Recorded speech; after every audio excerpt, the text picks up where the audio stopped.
করেন যে কবরের জীবনের প্রথম রাতেই এটা করা হবে, মানে মৃতকে জীবিত করা হবে আর আযাব হবে, কবরে প্রশ্নোত্তর হবে। তাই আমি বিষয়টি ভালোভাবে জানতে চাই। ভাই প্রশ্ন করলেন যে অনেক মতপার্থক্য রয়েছে, বিচারের দিনে কি জীবন দেয়া হবে, বিচারের দিন কি পুনরুত্থাপন করা হবে, নাকি এটা কবরে হবে?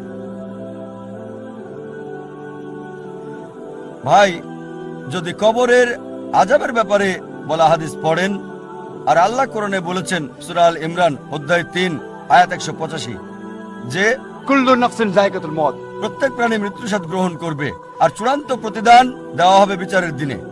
দুনিয়ার জীবন ছলনা ছাড়া আর কিছুই না, তবে চূড়ান্ত হিসাব কিতাব, চূড়ান্ত ফয়সালা হবে বিচারের দিনে। আমাদের যা করতে হবে হতে পারে